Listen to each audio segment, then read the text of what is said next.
नमस्कार मेरे भैया। पहले वाले वीडियो में हमने क्रिया की परिभाषा, इसके भेद जाने, क्रम के आधार पर क्रिया के कौन कौन से भेद होते हैं उन भेदों के बारे में हमने जाना। अकर्मक क्रिया, सकर्मक क्रिया, अकर्मक क्रिया की पहचान, सकर्मक क्रिया की पहचान, दोनों के मध्य अंतर, इन सभी के बारे में हमने जाना। फिर मैंने आपको एक चीज बताई थी, एक बात बताई थी कि जिसके अंतर्गत मैंने बताया था कि क्रिया में कुछ अपवाद होते हैं। सकर्मक क्रिया के भेद बताया था, जिसमें एक कर्मक क्रिया और द्विकर्मक क्रिया के बारे में हमने बात की।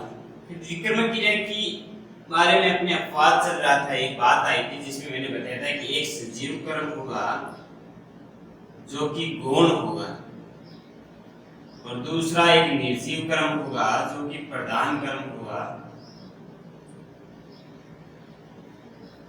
इसके बारे में अपनी बात चल रही थी और मैंने लास्ट में आपको बताया था कि लेकिन द्विकर्मक क्रिया में एक अपवाद है।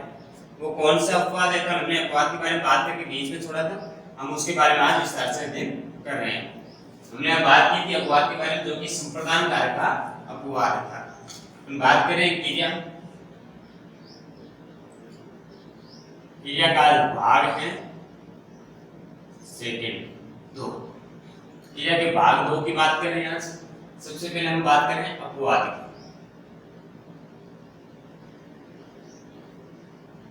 अपवाद क्या है? यदि किसी वाक्य में देना क्रिया का प्रयोग हो रहा है, यदि किसी वाक्य में देना क्रिया का प्रयोग हो रहा है और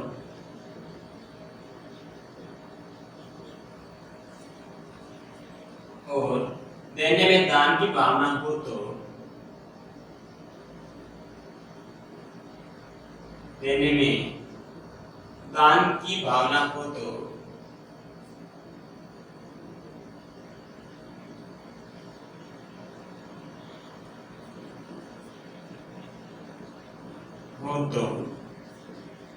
जिसको दिया जाता है वहां संप्रदान कारक, जिसको दिया जाता है वहां संप्रदान कारक माना जाता है। संप्रदान कारक माना जाता है, उस शब्द में संप्रदान कारक माना जाता है। अतः इस प्रकार के वाक्य में द्विकर्मक क्रिया न मान करके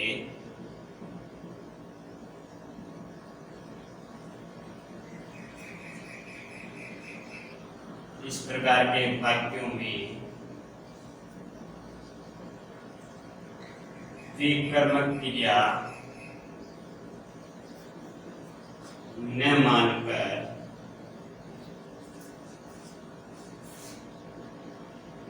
एक कर्मक क्रिया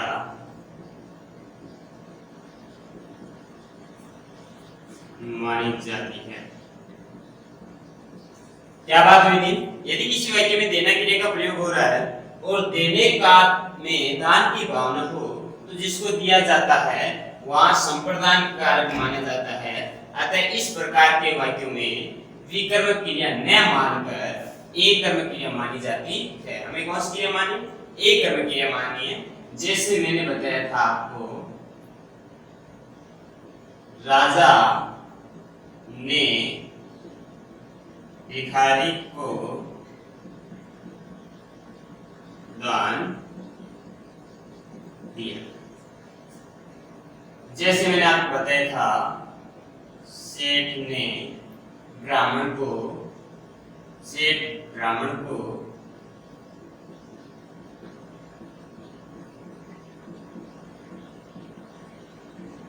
गाय देता है। गुरु शिष्य को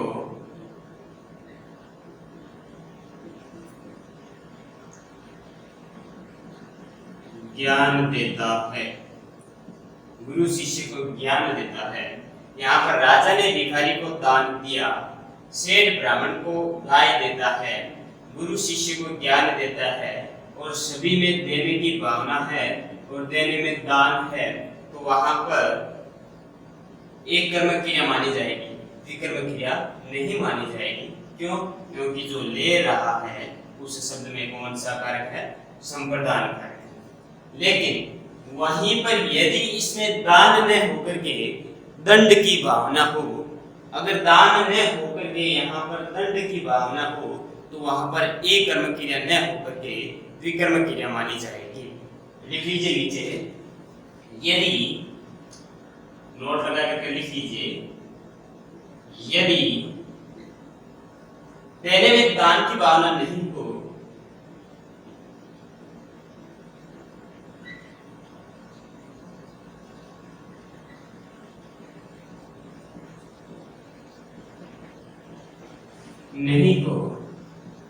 अपितु दंड की भावना हो तो, दंड की भावना हो तो वहां नियमानुसार द्विकर्म क्रिया मानी जाएगी। दंड की भावना हो तो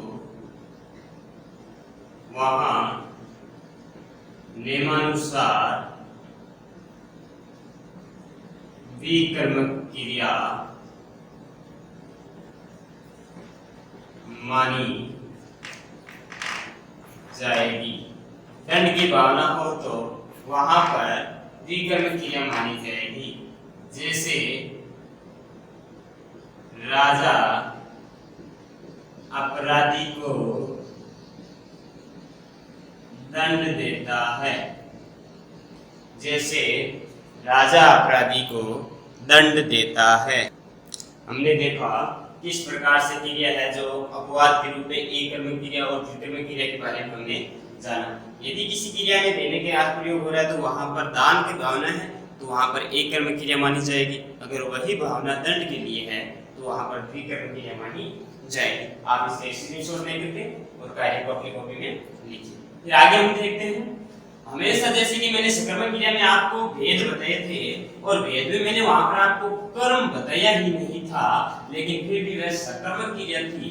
वह सकर्मक क्रिया किस प्रकार से थी? तो हम जानते हैं कि संस्कृत में 16 क्रिया हैं जो हमेशा नित्य द्विकर्म क्रिया मानी जाती है। तो कौन कौन सी है 16 क्रिया? तो हम लिखेंगे नित्य सकर्मक क्रिया कौन कौन सी है? संस्कृत व्याकरण के अनुसार निम्न 16 क्रिया ऐसी है जो नित्य द्विकर्मक के रूप में प्रयुक्त होती है। कौन कौन सी है? संस्कृत व्याकरण में 16 क्रियाएं ऐसी है जो नित्य ही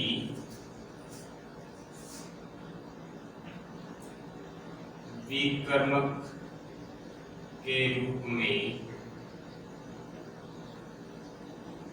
प्रयोग होती है। संस्कृत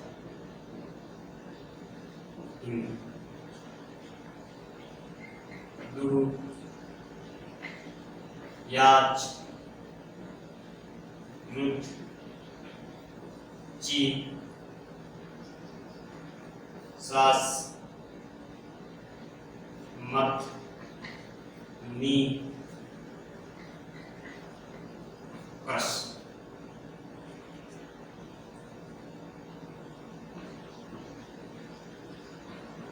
दु का क्या होता है? दुगना, मांगना, रुत का रोकना, ची का चुनना, सास का शासन करना, या इसी को हम कह सकते हैं आदेश देना। मत का क्या होता है? मथना, नी का अर्थ ले जाना और क्रश का अर्थ क्या होता है? खींचना। इस प्रकार से पच का अर्थ क्या होता है? पच का अर्थ पकाना, पच का अर्थ पकाना, दंड का अर्थ दंड देना। उसके बाद हम बता सकते हैं प्रच, प्रच का अर्थ पूछना, रू का अर्थ होता है बोलना, या आप कह सकते हैं यहाँ पर बास, बास का अर्थ होता है बोलना। उसके बाद हम बता सकते हैं जी, जी का अर्थ होता है जीतना। उसके बाद हम बता सकते हैं मुस या चुर,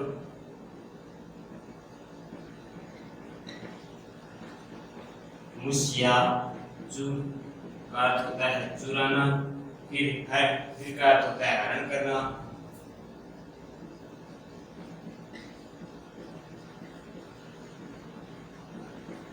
हरण करना। और लास्ट अपने है वह का अर्थ होता है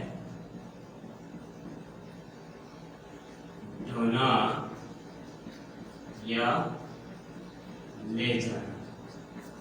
तो हमने जाना किस प्रकार से ये नित्य 16 क्रियाएं हैं जो हमेशा संस्कृत की हैं, और हमेशा इन क्रियाओं में क्या होता है कि ये नित्य हमेशा ये 16 क्रियाएं हैं जो हमेशा द्विकर्म के रूप में प्रयोग की जाती है, हमेशा द्विकर्म के रूप में प्रयोग की जाएगी, चाहे यहाँ पर कर्म दे रखा होगा या नहीं दे रखा होगा, हमें वहां पर द्विकर्म क्रिया ही करनी है। कौन कौन सी है? दु यानी दूहना, याच यानी मांगना, दुध यानी रोकना, जी यानी चुनना, सास यानी शासन करना या उपदेश देना, मत यानी मथना, नी यानी ले जाना, क्रश यानी खींचना, पच यानी पकाना, दंड यानी दंड देना, प्रच यानी पूछना, ब्रू या भाष यानी कि हम कह सकते हैं ब्रू या भाष यानी बोलना, जी यानी जीतना, मुष्य या चुर यानी चुराना, ध्र यानी हरण करना, और ध यानी ढूंढना या ले जाना। यह हमेशा ही द्विकर्म क्रिया मानी जाएगी, चाहे हमें कर्म दे रखा होगा चाहे नहीं दे रखा होगा। तो ये हमने जाना कर्मक और अकर्मक क्रिया के बारे में। कर्म के आधार पर क्रियाओं के अपने भेद होते हैं यहाँ पर पूर्व। अब हम करेंगे प्रयोग और रचना के आधार पर।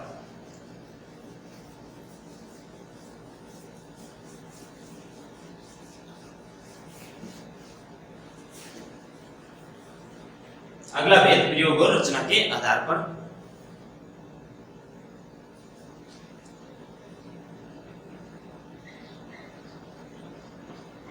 प्रयोग व रचना के आधार पर क्रिया के,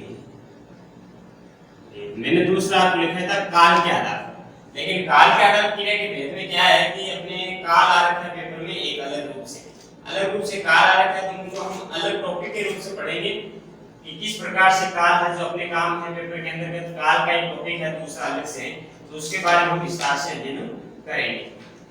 तो पहले इस प्रयोग और रचना के आधार पर क्रिया के भेद देखिए। पहला आता है अपने पास में सामान्य क्रिया। पहला कौन सा है? सामान्य क्रिया। जब किसी क्रिया में केवल एक ही धातु से बनी क्रिया का प्रयोग किया जाता है तो वहां पर सामान्य क्रियाएं होती है। जब किसी वाक्य में एक ही प्रकार के धातु से, एक ही प्रकार के धातु से बनी क्रिया का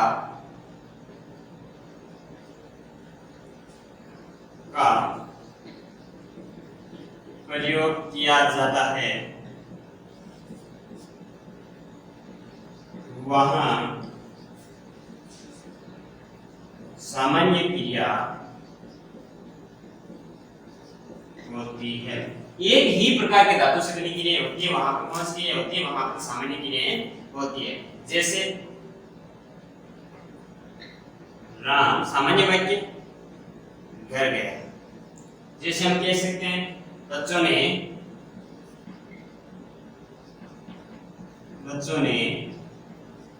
पाठ पढ़ा, या हम कह सकते हैं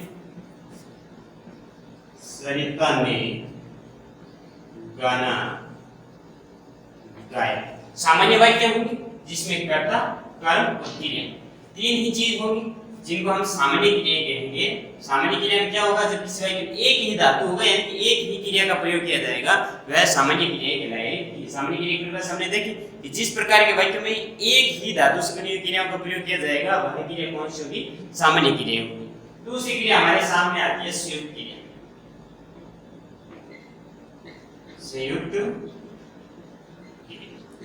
संयुक्त क्रिया किसे कहते हैं, जिस किसी वाक्य में दो या दो से अधिक क्रियाओं का प्रयोग एक साथ कर दिया जाता है, यानी कि जिस किसी वाक्य में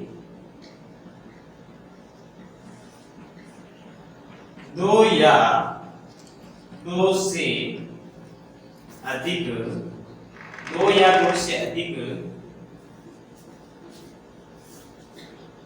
संयुक्त क्रियाओं का प्रयोग कर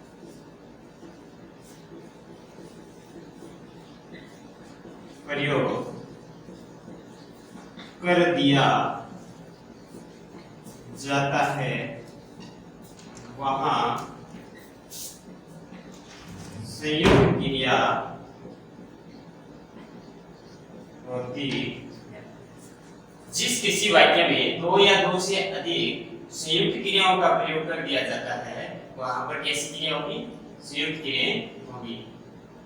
जैसे मैं संस्कृत बोल सकता हूँ, हम कह सकते हैं बच्चा रोने लगा। अब यहाँ पर क्या हो गया, यहाँ पर दो क्रियाएं होगी, एक हो गया बोलना और दूसरा हो गया सकना। उसी प्रकार से यहाँ पर भी दो क्रियाएं होगी, एक हो गया रोना और दूसरा हो गया लगना। किस प्रकार से सामान्य क्रिया में एक क्रिया होगी, एक संयुक्त क्रिया में क्या होगा कि दो क्रियाओं का प्रयोग किया जाएगा, जैसे बोलना, सकना, रोना, लगना। इस प्रकार के वाक्यों को हम क्या कहेंगे, संयुक्त क्रिया कहेंगे। तीसरा आता है अपने पूर्वकालिक क्रिया। जब किसी वाक्य में तीसरी क्रिया कौन सी क्रिया होगी, पूर्वकालिक क्रिया। और पूर्वकालिक क्रिया में क्या होगा कि जब किसी वाक्य में एक क्रिया के समाप्त होने पर दूसरी क्रिया संपन्न होती है तो वहां प्रथम समाप्त क्रिया में पूर्वकालिक क्रियाएं होगी। कौन सी क्रिया होगी, पूर्वकालिक क्रिया किसे कहेंगे कि जब किसी वाक्य में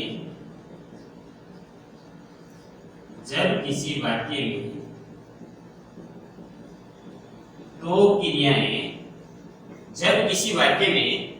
क्रियाएं एक साथ प्रयोग किया जाएगा, दो क्रियाएं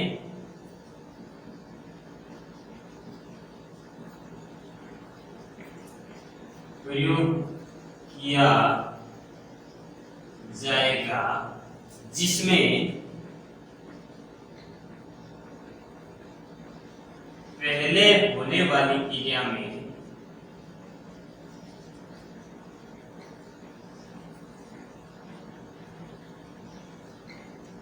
पूर्वकालिक क्रिया मानी जाएगी, पूर्वकालिक क्रिया मानी जाएगी। या हम ऐसे भी कह सकते हैं कि जब किसी वाक्य में एक क्रिया के समाप्त होने पर, अर्थात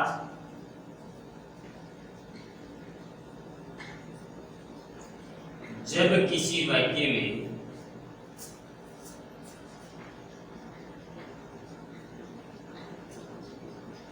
एक क्रिया के समाप्त होने के बाद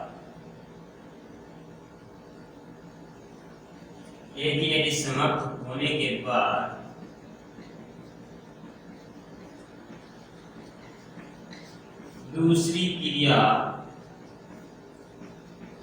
संपन्न होती है तो पहले समाप्त होने वाली क्रिया में